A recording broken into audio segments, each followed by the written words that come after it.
Ini sidang acaranya agendanya adalah penuntutan. Tapi teman-teman media lebih tahu bahwasanya sidang akan ditunda.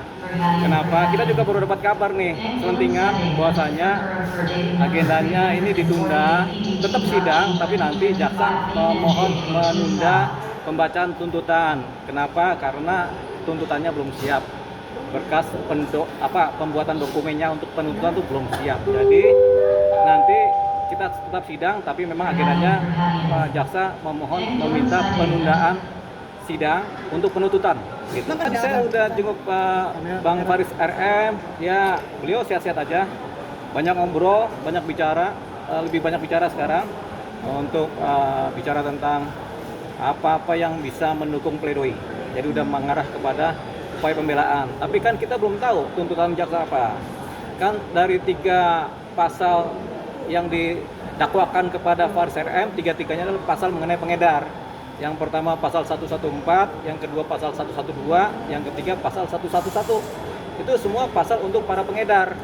Persoalannya dalam persidangan kemarin dan terdahulu itu para saksi dan bukti-bukti tidak menyatakan Faris RM sebagai pengedar, tapi beliau hanya sebagai pengguna. Jadi dari 3 pasal ini sebenarnya dakwaannya salah sasaran. Karena dakwaan buat pengedar, tapi Faris RM hanya sebagai pengguna. Jadi nggak masuk kan, makanya jaksa mungkin menunda tuntutan. Tapi kita berharap karena pasalnya salah sasaran, sebenarnya ada satu pasal yang untuk pengguna, yaitu pasal 127. Tapi pasal itu tidak diterapkan dalam pendakwaan, sehingga jaksa hanya akan menuntut sebagai pengedar tentunya kan. Tentu akan diupayakan dikait-kaitkan antara pengguna dengan pengedar dengan pasalnya yang ada, yang pasal dakwaan kan. Tapi kalau itu tidak didapat, tentunya jaksa seharusnya dan semestinya karena seorang Faris RM hanya sebagai pengguna, karena di dakwaan tidak ada dakwaan sebagai pengguna, yaitu pasal 127 nihil, maka harapan kami sebagai pengacara Faris RM dituntut lepas dari posisi dakwaan atau lepas dari tuntutan, atau tuntutannya lepas begitu, atau setidak-tidaknya nanti itu yang kita harapkan ya. Tapi kalau jaksa tetap menuntut sebagai pengedar, nah ini persoalan karena tidak ada saksi dan bukti menyatakan Faris RM sebagai pengedar. Jadi itu persoalan. Itu adalah kebijakan dari Kepala BNN yang kita juga mengapresiasi secara positif. Karena kebijakan itu memang masuk akal. Tapi kita juga kemudian berharap jangan sampai kebijakan tersebut kemudian menyebabkan bertambahnya pengguna. Karena merasa pengguna jadi pakai aja begitu kan. Makanya ini kebijakan itu sudah positif, tinggal bagaimana penerapan dan pengawasan di lapangan, termasuk juga bagaimana kebijakan-kebijakan turunannya dari Kepala BNN, dari BNN sendiri, supaya tidak ada kemudian banyak pengguna lagi. Artinya apa? Pemberantasan terhadap peredaran narkotika harus dikuatkan, ditingkatkan. Jadi kalau pengguna kemudian tidak dipidanakan, tentunya pemberantasannya harus lebih kuat lagi. Jadi itu harapan dari kami. Tapi kami apresiasi terhadap kebijakan dari Kepala BNN, di mana kebijakannya pengguna itu tidak dipidanakan, tapi dianggap sebagai korban dan kemudian dimintakan untuk rehabilitasi dan kemudian tidak ada penangkapan terhadap pengguna. Jadi kalau begitu harus ada proaktif dari masyarakat, di mana keluarganya kalau ada korban sebagai pengguna segera lapor ke BNN supaya difasilitasi untuk direhabilitasi. Itu tadi. Tentunya karena ini sudah masuk ke dalam persidangan, khususnya kasusnya Faris RM, tentunya langkahnya ya kita mengikuti prosedur persidangan.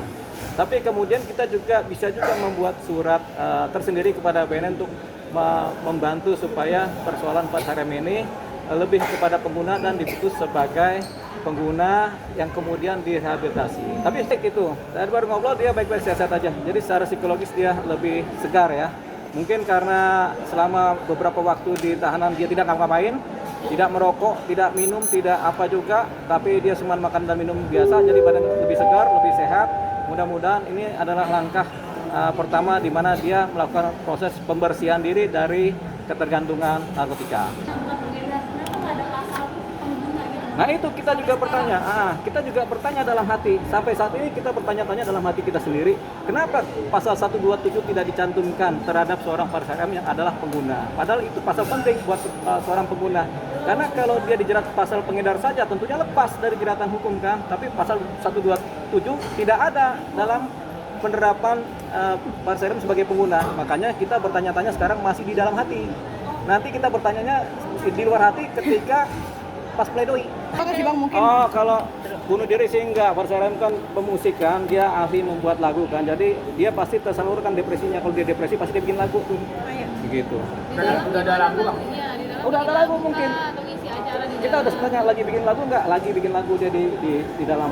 Jadi kita kasih bocoran ada lagu yang dibuat oleh Pak Serem di dalam penjara. Apa tuh Bang? Judulnya belum tahu, mungkin susahnya hidup di penjara itu judulnya kayaknya. Traumatika seperti Awalnya murung, makanya ada traumatik sendiri kan. Tapi namanya orang sudah 4 kali kena kan, traumatiknya juga ini kan. Tapi lebih kepada kekuatan mental.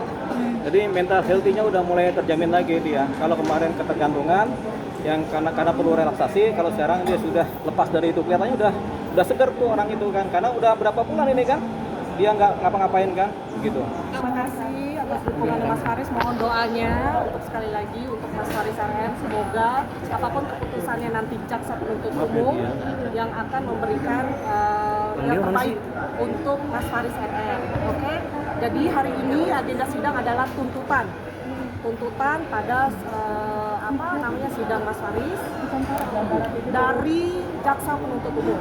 Oke, hari ini tuntutannya. Akan tetapi hari ini tidak bisa dilaksanakan oleh jaksa penuntut umum karena tuntutannya itu kan dari jaksa ya.